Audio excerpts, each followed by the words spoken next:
오늘 이 아침에도 우리가 기대하는 그 이상으로 더 좋은 것을 우리에게 주고 싶어 하시고 넘치는 노래와 축복으로 채우기 원하시는 하나님의 거센 사랑과 그 손길이 오늘 이 아침 예배되어 있는 여러분의 모든 삶 속에 넘쳐날 수 있도록 예수님의 이름으로 간절히 축복합니다.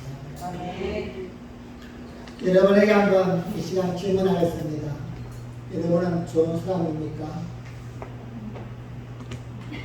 아마도 교회를 다니는 사람 치고 나쁜 사람은 없겠죠. 하지만 나에게 좋은 사람입니까? 이렇게 물으면 선뜻 대답하기가 좀 부담스럽습니다. 또한 좋다는 것이 그 기준이 뭔지도 모호하기 때문입니다. 하지만 우리는 그럼에도 대답 없는 의대한 질문을 가끔씩은 내 개인에게 해야만 인생을 의미있게 만들어가는데 도움이 될 것이라 생각합니다. 이 시간 또 한 번 여러분에게 질문합니다. 여러분은 좋은 성도입니까? 이건 역시 또한 대답하기가 쉽지 않을 것입니다. 과연 내가 좋은 성도라고 대답할 수 있을 만큼 제대로 믿고 제대로 살고 있는가 아마 생각도 안 해보셨기 때문입니다. 좋은 성도에 대한 기준 또한 우리는 애매모호합니다. 그냥 내가 주일이면 교회에 나오니까 좋은 성도인가 보다 이렇게 생각이 될 수도 있지만 그것이 전부가 다일까? 아니면 그 속에 또한 내가 무엇을 해야만 되고 무엇을 안 해야만 되는 것일까? 좋은 성도에 대한 기준 또한 모호하기 때문입니다. 사랑하는 여러분, 성도가 무엇입니까? 성도는 어떤 사람입니까? 어떻게 또한 사는 것이 하나님을 섬기는 성도일까? 우리 실제적으로 이러한 질문에 대해서 깊이 있게 질문해보지 않았고 또한 고민해 본 적도 별로 없습니다. 그냥 내가 교회를 나오니까 좋은 성도일 것이다. 내가 그냥 하나님께 예배를 드리고 기도하고 찬양하니까 좋은 성도가 아닐까? 이렇게 짐작했을 뿐이지 내가 좋은 성도일까? 아니면 좋은 성도가 되기 위한 그 기준은 무엇일까? 우리는 깊이 있게 고민해보지 않았을 것입니다. 그럼 이 아침에 나는 좋은 성도입니까? 이러한 질문이 너무나 부담스럽다면 한 단계 낮추어서 나는 괜찮은 성도일까? 한번 고민해 보시기 바랍니다. 내가 좋은 모습은 아닐지라도 괜찮은 사람일까? 즉 내 주변에 있는 많은 사람에게 존경과 인정을 받지 못할지언정 위험은 받지 않는 그 정도의 사람일까? 그 정도면 괜찮은 겁니다. 좋은 것은 아닐지라도 저 사람은 정말로 존경스러워 저 사람은 인정해 인정 아닐지라도 나를 향해서 내 뒤통수에 대놓고 욕을 하지 않을 정도 그 정도 신앙생활 한다면 좋은 단계를 넘어서서 괜찮은 정도는 되는 겁니다. 오늘 여러분과 제가 이 아침에 생각해 보고자 하는 주제는 바로 그리스도인 성도란 무엇일까? 성도란 무엇으로 사는 사람일까? 여기에 대하여 한번 생각을 해보고자 합니다. 우리가 세상 속에 함께 오히려 살 때에 내 주변의 사람에게 무엇을 보여야만 되고 그들이 또한 나를 향하여서 어떻게 이야기를 해야만 되는 것인가? 즉 성도의 삶이 무엇일까? 여러분과 저의 모든 삶이 완벽하지는 못하지만 우리가 그래도 이러한 질문을 내 마음속에 한 번씩 던져봄으로 인하여서 우리는 좀 더 믿음 안에 한 걸음 더 앞으로 나아갈 수 있고 내가 믿는 신앙이 무엇인가 또한 성도의 정체성에 대해서 조금은 좀 더 힘있게 되어지는 이러한 계기가 되지 않을까 생각합니다. 먼저 성경 속에 나타나는 바리새인의 모습을 한번 생각해 보고자 합니다. 즉 바리새인들의 레이다만은 아주 날카로웠습니다. 마가복음 7장을 보면 예수님과 제 아들 일행이 예루살렘에 왔을 때입니다. 그 중에 제자중 몇 명이 손을 씻지 않고 떡 먹는 것을 보자 곧바로 예수님께 묻습니다. 당신의 제자들은 장로들의 전통을 어기면서 손을 씻지 않고 밥을 먹습니다. 손을 씻지 않는 것은 부정한 손이라고 말합니다. 제자들은 거룩하지 못하다고 지적합니다. 여행을 다니다 보니 손을 제대로 씻지 못했을 수 있습니다. 또한 피곤해서 그럴 수도 있을 것입니다. 더군다나 당시에는 음식을 먹을 때는 반드시 손을 씻고 먹는 것이 전례이기 때문에 누가 손을 씻는가 씻지 않는가 한 사람도 관심도 두지 않습니다. 당연히 손을 씻고 먹을 것이다 이렇게 생각되었기 때문입니다. 그럼에도 날카롭게 감시하고 있던 바리새인들은 이를 놓치지 않았습니다. 그들이 손을 씻지 않고는 절대로 음식을 먹지 않는 그러한 자들이기 때문입니다. 오늘날로 이야기한다면 즉 위생 때문에 그렇게 하겠지만 바리새인들이 이야기하는 것은 그것이 아닙니다. 장로들의 전통을 따르기 때문입니다. 정결 예식대로 했던 것입니다.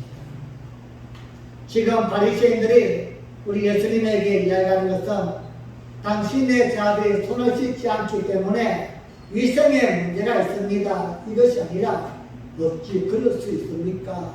이러한 반문인 것입니다. 부정한 손으로 음식을 먹으면 부정한 음식이 몸속으로 들어가게 되어지고 그럼 결국 부정한 사람이 된다는 것입니다. 하나님을 섬기는 사람이 항상 정결해야만 하는데 부정하게 되어지면 하나님 앞에서 버림을 받게 되어지는데 어찌 당신의 제자들은 부정한 손으로 부정한 음식을 먹었습니까? 그들을 지적하고 타박하는 것입니다. 이와 같이 바리새인들은 음식을 먹을 때 손을 씻는 문제 하나도 그냥 넘어가지 않습니다. 그것을 지적하고 바로 잡으려고 하고 그러면 안 된다는 것을 가르치려고 그들은 최선을 다했습니다. 방금 제가 드린 말씀은 하나의 예로 속하지만 성경에 나타나는 바리새인들의 모습은 대부분 이렇게 지적하고 따지고 가르치고 뭔가 문제를 제기하는 이러한 형태였습니다. 요한복음 8장에서 가나마다 현장에서 잡힌 여인을 데리고 와서는 율법에서는 이런 자를 돌로서 치려가는데 당신은 어떻게 하는 게 좋습니까? 묻습니다. 또한 마가복음 2장에서는 제 아들이 밀밭 사이를 지나다가 너무나도 배가 고파서 이삭을 몇 개를 잘라서 비벼 먹었습니다. 그것을 보면서 안식일에는 절대 일하면 안 되는데 굶어 죽어도 일하면 안 되는데 당신의 제자들은 하지 말아야 될 일을 어떻게 합니까? 그들을 타박합니다. 또한 예수님이 죄인과 세리와 함께 잡수시는 것을 보고는 제자들에게 어찌하여 너의 생생은 죄인과 세리들과 함께 먹는지 등등 그냥 넘어가는 법이 없습니다. 하나하나 지적하고 따지기를 좋아하는 그러한 자였습니다. 중요한 것은 이러한 그들의 모습은 예수님이나 제자들에게만 관계되는 것이 아니었습니다. 그 당시 시대를 살고 있던 모든 사람에게 예의감을 다 가능했습니다. 그래서 누군가 조금만 잘못하면 그냥 넘어가지 못하고 지적하고 따지고 가르치고 있습니다. 오죽했으면 우리 예수님께서 당신에게 오라는 초청을 하실 때에 수고하고 무거운 짐진 자들아 다 내게로 오라 이렇게 하신 말씀은 우리가 이것을 해석할 때 인생의 죄 또한 인생의 무거운 짐 죄의 짐을 이야기하지만 그 당시를 살아가는 유대인들에게 비유할 때는 바리새인들이 지어준 이러한 모든 문제들에 대해서 그들은 너무나도 힘들었던 것입니다. 무엇은 된다, 무엇은 안 된다, 이것은 하고 저것은 안 된다. 이러한 다양한 법들을 만들어 놓고서 그것을 지키지 못하는 사람들은 그냥 넘어가는 법이 없었습니다.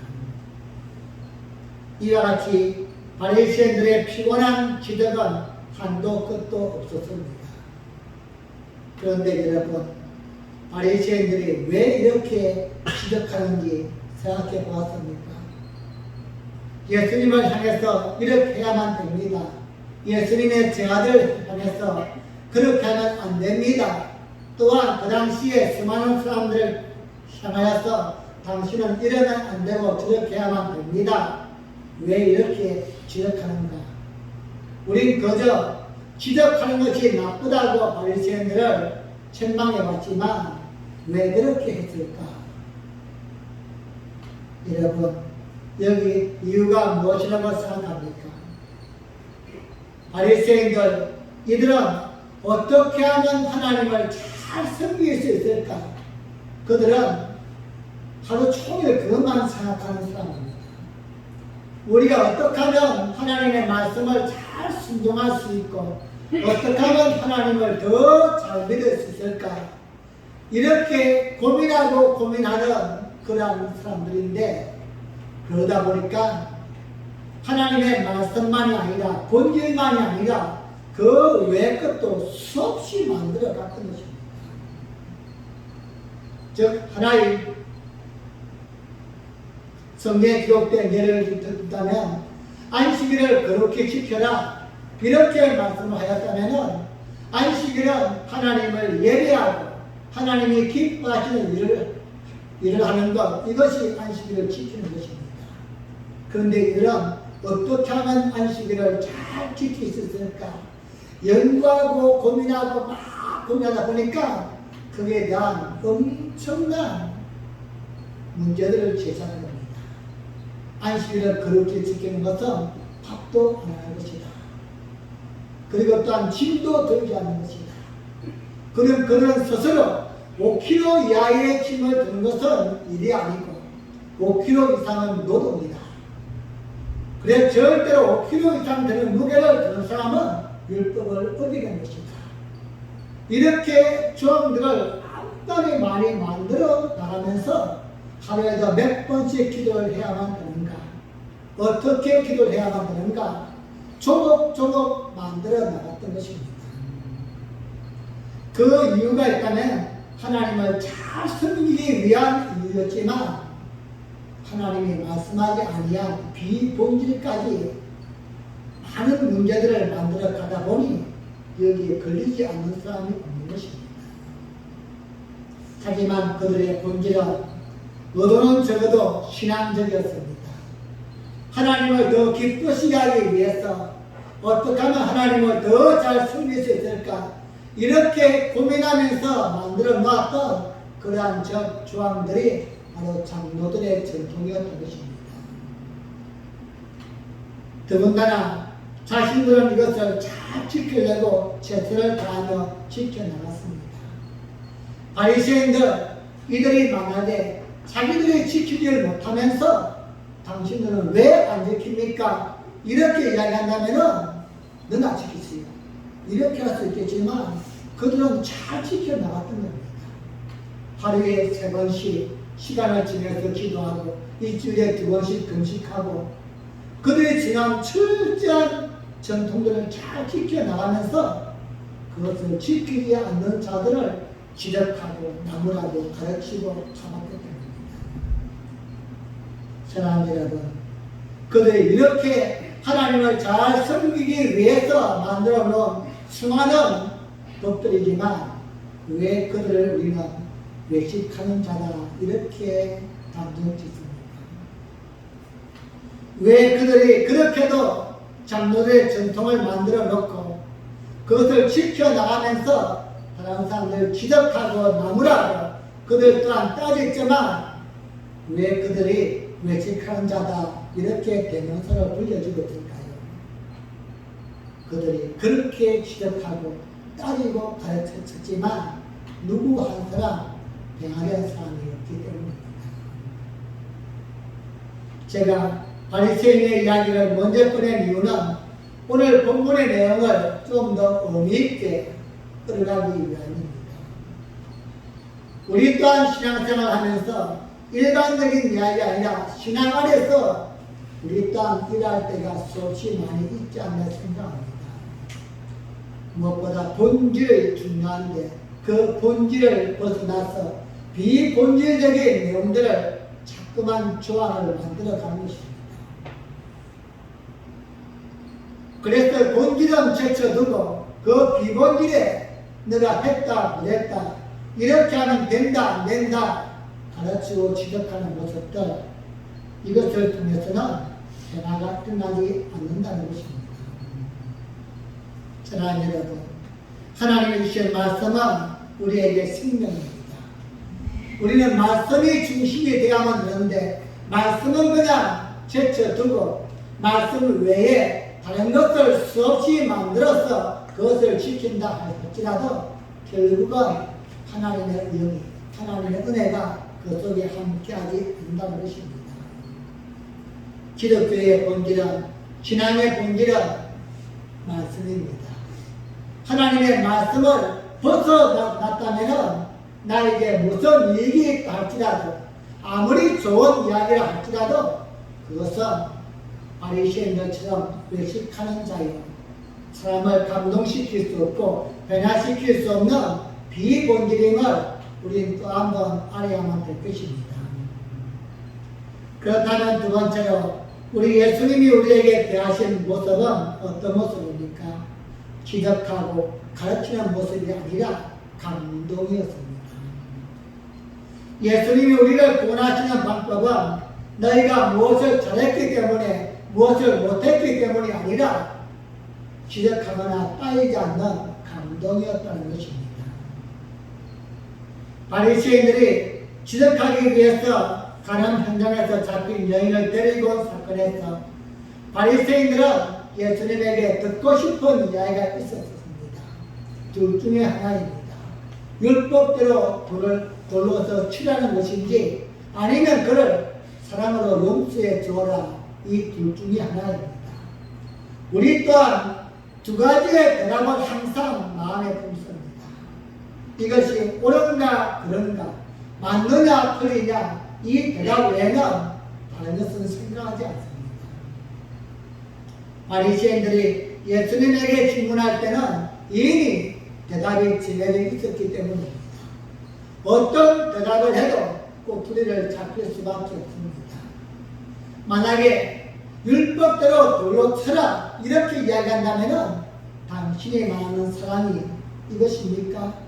또 한 번 따질 것입니다. 그렇다고 그를 용서해 주어라 이렇게 이야기한다면 당신은 율법을 완성하러 왔다고 말하면서 율법을 무시합니까? 어떤 대답을 하여도 예수님은 꼬투리를 잡히는 것입니다. 바리새인이나 우리는 언제나 둘 중에 한쪽을 대답해야 된다고 생각합니다. 그런데 예수님은 바리새인이나 우리가 생각하는 선택의 방법이 아니라 전혀 다른 모습을 보여주었습니다. 땅에 엎드려 무언가 글씨를 적은 후에 너희 중에 죄 없는 자가 먼저 돌을 쳐라. 전혀 의외의 답변입니다.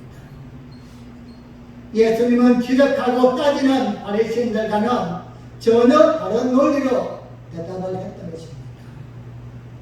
여러분, 이 땅을 살아가는 사람들 중에 눈꽃만큼이라도 죄가 없는 사람이 있을까요? 나는 죄가 없다 이렇게 자신있게 말할 수 있는 사람이 누가 있겠습니까? 몰려든 사람들이 양심에 찔렸는지 하나 둘씩 돌을 넣고 다 물러갔습니다. 그러자 예수님은 말씀하기를 나도 너를 정죄하지 않는다 말씀하며 여인을 돌려보냈습니다. 우리는 이 부분에서 한번 상상해 볼 수 있습니다. 여러분의 생각에는 이 여인이 물러간 후에 어떻게 살았을까요?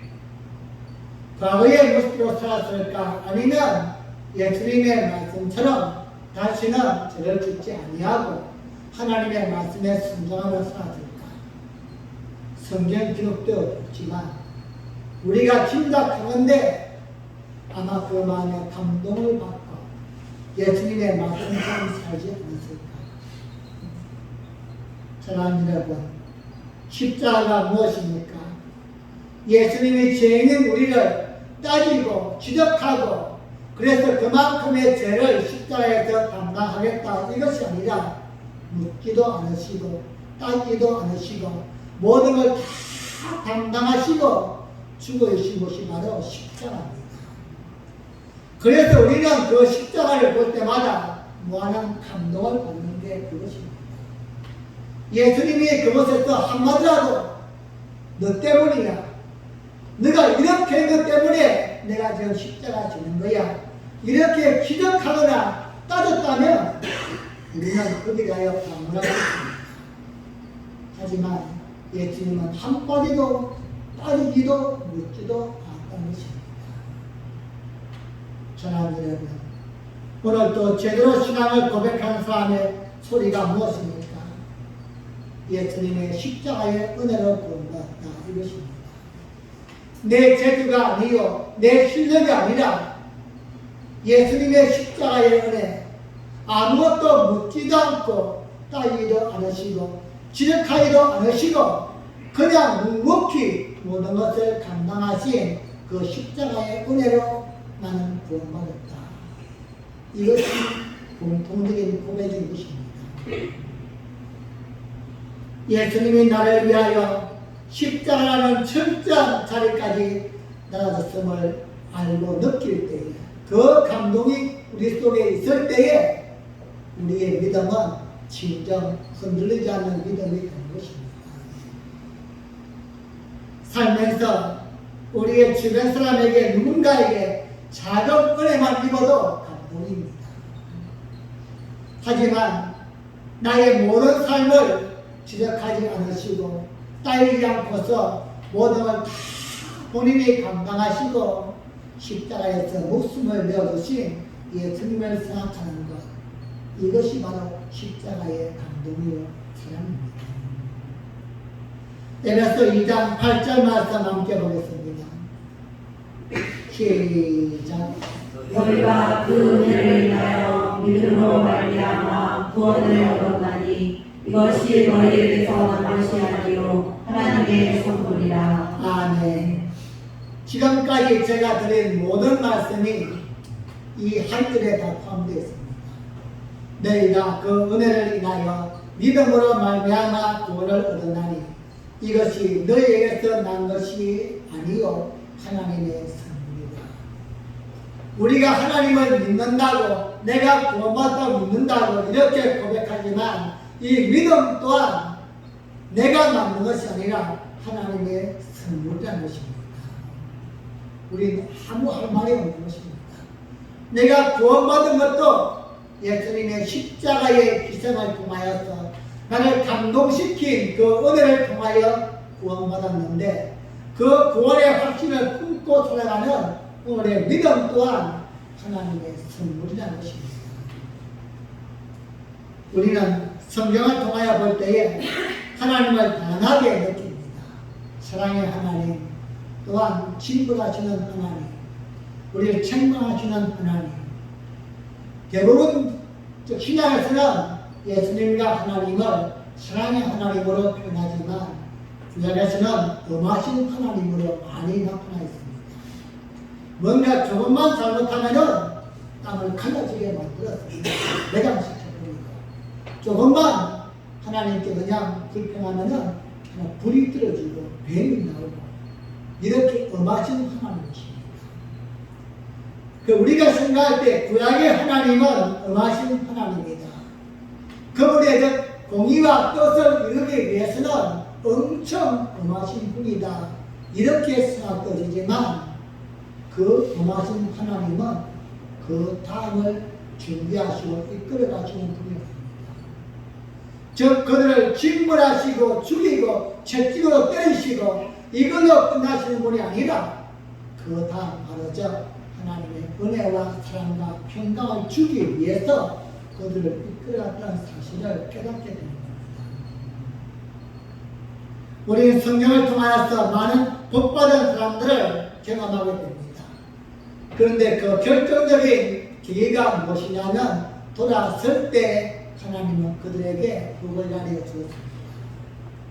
그런데 여러분, 문제는 그들이 돌아서게 만드는 것, 그들 스스로가 아니라 그들이 돌아설 수 있게끔 지속적으로 하나님은 그들에게 말씀을 주시고 인내하시면서 사랑을 베푸시고 그들 끌어주었던 그 하나님의 긍휼과 은혜가 아니었다면 그들은 돌아올 수 없다는 것입니다. 여러분, 눈을 보십시오. 하나님의 말씀을 저버리고 자기 생각대로 살려서 그렇게 도망가는 문화를 우리 같으면 그냥 안 찾아갈 거예요. 다른 사람이 없이도 아니고. 하지만 하나님은 또 찾아갑니다. 두 번째 누나에게 또 갔어요. 그러면은 또 불과 끝까지 그에게 3일 동안이나 물고기 뱃속에서 고통을 겪으면서까지도 그를 깨닫게 만들어가는 겁니다. 우리는 또한 이스라엘을 해방시킨 위대한 사람 모세를 생각하지만 모세가 모세 되기까지 하나님의 엄청난 기다림과 인내심과 사랑과 긍휼이 함께했음을 우리는 알지 않습니까?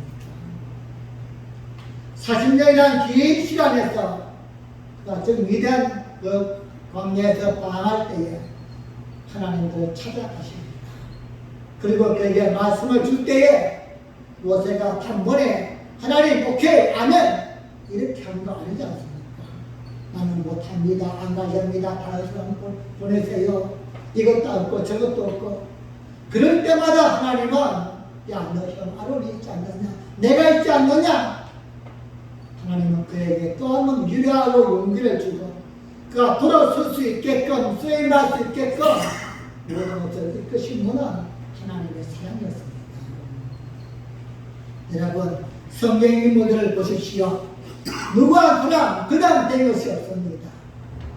우리 하나님의 끝없는 감동과 끝없는 사랑을 통해서 그들이 돌아서게 되었고 그렇게 쓰임받게 되었던 것입니다. 하나님은 엄하신 분만이 아니요 지금도 우리에게 하나님 여전히 말씀을 통하여 감동을 주시고 우리를 쓰고 싶어 하시고 우리를 또 한 번 위대하게 보내고 싶어 하시는 그 하나님의 마음 결국은 감동인 것입니다. 사랑하는 빛나게 성도, 성도는 어떤 사람입니까? 성도는 하나님의 은혜와 사랑에 감동된 자가 바로 성도입니다. 여러분과 제가 하나님을 섬기고 하나님을 믿는 이유는 감동을 받았기 때문입니다. 하나님이 나에게 베푸신 그 은혜와 하신 일들을 생각하면 감동되지 않을 수가 없는 것입니다. 나를 살리기 위해서 독생자 예수님을 이 땅에 보내시고 아니 하나님 자신이 결국은 이 땅에 오시사 우리를 살리시기 위하여 십자가에서 죽어주신 그 사랑 이거는 감동이 아니면 어떻게 받을 수가 없습니다. 우리 그 사랑을 입은 자요 그 사랑을 받은 자요 지금도 우리는 그 사랑을 품고 살아가는 하나님의 감동의 도구인 것입니다. 그런 면에서 진정한 믿음의 사람은 성경에 대한 지식이 많은 사람이 아니고 성경을 외우고 기도하고 예배를 드리는 사람을 넘어서서 하나님의 사랑에 언제나 감동되며 살아가는 사람입니다. 나를 위해서 이 땅에 오신 분, 나를 살리기 위하여 자신을 내어주신 그분, 지금도 나를 위해서 하나님 우편에서 안절부절 하시는 그분, 성령을 나에게 보내시사 날마다 탄식하면서 하나님의 뜻대로 살리기를 기뻐하시는 그분 앞에 우리가 감동되며 사는 삶이 성도의 삶인 것입니다. 사랑하는 여러분, 그럼 우리는 이제 어떻게 살아야 됩니까? 마지막 세 번째로 성도는 감동으로 세상에 나아가야만 됩니다. 우리는 이미 감동받은 하나님의 사람입니다. 그럼 이제 우리가 세상을 향하여 나아갈 때에 내 계산과 내 실력과 내 방법도 있지만 감동을 받은 자로 다가가야만 됩니다. 예수님이 베푸신 그 감동, 예수님이 나에게 보여준 그 감동의 모습을 100% 내가 감당할 수 없겠지만 10%, 20%라도 보여주면서 그렇게 펼치면서 살 수 있는 것, 이것이 바로 선교를 갖는 것입니다. 에베소 2장 10절 말씀입니다. 시작. 우리는 그의 만드신 나라 그리스도 예수 안에서 선한 일을 위하여 지으심을 받은 자니 이 일은 하나님이 전에 예비하사 우리로 그 가운데서 행하게 하려 하심이니라. 아멘. 선한 일을 하기 위하여 우리를 지음을 받았다. 여러분과 저는 하나님께서 선한 일을 위하여 지은 존재인 줄 믿으시기 바랍니다. 하나님의 선한 일이 무엇입니까? 우리가 예수님이 베푸신 그 감동을 가슴에 품고 세상에서 살 때에 어떤 일든지 이루는 방법 또한 선해야만 된다는 것입니다. 이것이 곧 선한 일입니다. 하나님이 기뻐하시는 모습대로, 예수님이 기뻐하시는 모습대로 사는 것, 이것이 곧 선한 삶인 것입니다. 그럴 때 세상은 우리를 통하여 또 한 번 감동하게 되어지고 우리가 무엇을 하든지 어디에 있든지 하나님이 나타나고 하나님의 영광이 드러나는 귀한 삶을 살게 되어지는 것입니다. 창세기 21장을 보면 아브라함이 기근 때에 물과 목초지를 찾기 위해서 아람 땅으로 갑니다. 그런데 아람 땅에서 몇 년 동안을 생활하는데 어느 날 아람 왕인 아비멜렉과 군대장관 비골이 함께 찾아와서는 밑도 끝도 없이 이렇게 아브라함에게 이야기합니다. 창세기 21장 22절 말씀입니다. 시작. 때에 아비멜렉과 그 군대장관 비골이 아브라함에게 말하여 가로되 내가 무슨 일을 하든지 하나님이 너와 함께 계시도다. 아멘. 앞뒤도 없이 그냥 갑자기 찾아와서는 하나님이 너와 함께 하시도다. 그리고 그 다음 때문은 우리가 함께 언약을 맺자. 너가 우리를 해하지 아니하고 우리도 너를 절대 해하지 않겠다는 그러한 약속을 하자. 아니 아람 왕이 말입니다. 그리고 군대 장관과 군인들을 데려가 와서는 이렇게 아브라함에게 말하는 것입니다. 무엇 때문에 이렇게 말할까요? 그날의 왕이고 또한 군인들이 있다면 아브라함의 군사가 아무리 많다고 할지라도 군사적으로 그를 제압할 수 있고 그를 압제할 수 있는 것입니다. 그런데 이방인인 아브라함에게 왕이 찾아와서는 언약을 맺다고 하는 겁니다. 이 일은 즉 아람 왕 아비멜렉이 그동안 아브라함을 지켜본 결과인 것입니다. 이 사건은 우물에서부터 시작되어집니다. 아브라함의 기근을 이기기 위해서 아람 땅으로 건너와서는 우물을 팝니다. 사막에서 우물을 파는 것은 쉽지 않습니다. 몇 군데를 수십 군데를 파야 하나가 물이 나올까 말까 한데 아브라함은 우물을 파자마자 물이 나오는 겁니다. 그런데 문제는 아람의 목자들입니다. 그들이 와서는 시비를 거는 겁니다. 야, 여기 우리 땅이야. 이거 우리 거야. 그리고는 빼앗는 것입니다.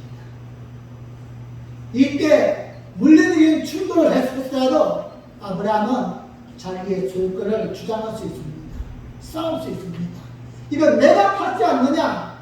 내가 팠으니까 내 것이지 않느냐? 싸울 수 있지만 조용히 물려갑니다. 아람의 목자에게 주고는 가는 겁니다. 그리고 다른 곳에서 또 물을 팝니다. 그리고 또 물이 나오는 거예요. 그러다 또 아람의 목자들이 다른 목자들이 와서 또 시비를 겁니다. 그리고는 빼앗는 것입니다. 아브라함 한두 번은 그렇게 할 수 있지만 계속해서 우물을 팔 때마다 아람의 목자들이 우물 때문에 다투는 겁니다. 이때 아브라함은 싸우지 않습니다. 그는 자기의 권리를 주장하지 않습니다. 양보해버리고 다른 곳에 가서 또 우물을 판 것입니다.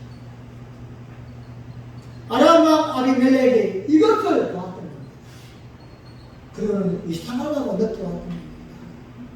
아니 다른 사람 같으면 일반인들 같으면 싸울 것인데 사막에서 물 하나 찾는 것이 얼마나 귀한건데 그렇게 얻은 우물을 그냥 양보해버리고 싸우지 않고는 다른 곳에 가서 또 우물을 파는 겁니다.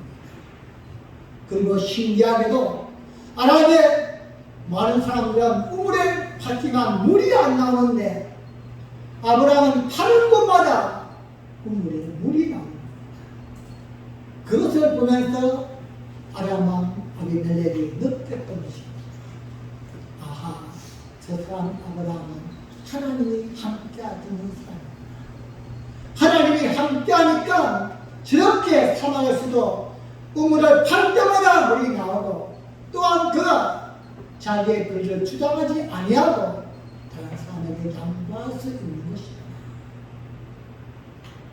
사랑하는 여러분, 하나님을 믿으니까 행동하는 것도 다를 수밖에 없다는 것입니다. 그 행동을 통하여서 또한 왕도 결국은 감동되어지고 주변의 사람도 다 감동을 받고는 아람의 왕이 찾아와서는 내가 보니까 하나님이 너와 함께하는 것을 느꼈다. 우리가 함께 은혜를 받자. 우리가 절대 너를 가지 않을 테니까 너도 우리를 가지 않겠다고 약속을 하라. 한나라의 왕이 말입니다. 이방인에게 이렇게 이야기할 수 있는 이유가 무엇일까요? 바로 감동을 주었던 것입니다.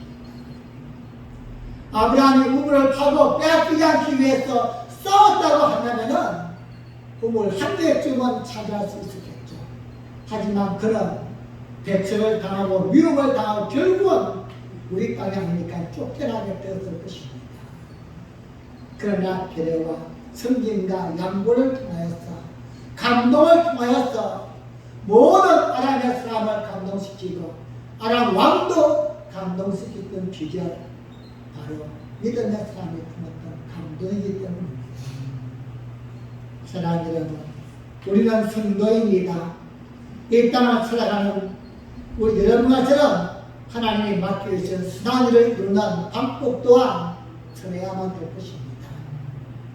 옳고 그런 것을 따지는 것은 세상 사람이라는 방법이지만 믿음의 사람은 예수님이 주신 그 감동을 또 한번 생각하면서 여러분과 저 또한 감동을 베풀고 감동을 보여주는 감동의 공으로 살아갈 수 있기를 간절히 소원합니다. 말씀을 맺겠습니다. 여기 있는 작은 목사의 목재 친하게 뭔지 아시죠? 좋은 교회 만드는 것입니다. 좋은 교회가 만들기 위해서는 세 가지의 조건이 되어야만 됩니다. 좋은 목사가 되어야만 됩니다. 그리고 좋은 성도가 되어야만 됩니다. 그리고 좋은 목사가 어울려서 좋은 일을 해야만 됩니다. 아무리 좋은 목사와 좋은 성도가 있다고 할지라도 하나님이 기뻐하지 않는 나쁜 일을 한다면 이건 좋은 교회가 될 수 없습니다. 먼저 좋은 목사가 될 수 있도록 하나님의 말씀을 품고 감동을 주고 말씀에 순종하며 살아갈 수 있도록 여러분이 지키시고 기도할 수 있기를 바랍니다. 여러분 또한 좋은 성도가 될 수 있도록 하나님이 내신 그 감동을 품고 내 주변에 또 다른 한 사람에게 감동을 나눠주고 살 수 있는 좋은 성도로 살아갈 수 있기를 간절히 소원합니다. 그럴 때 우리 빛나교회를 통하여서 이 지역과 또한 더 멀리까지도 우리가 만나는 한 사람에게 좋은 일을 이뤄나가는 좋은 교회가 될 줄로 믿습니다. 여러분, 우리 괜찮은 성도를 넘어서서 좋은 성도가 되기를 노력하고 최선을 다할 수 있는 여러분과 제가 되었으면 좋겠습니다.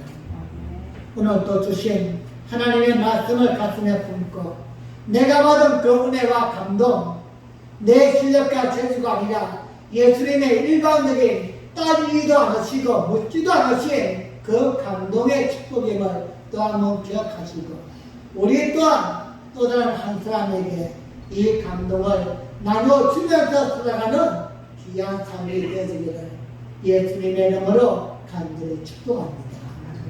기도하시겠습니다. 우리 이제 합심을 한번 기도할 때에 하나님 결국은 감동입니다.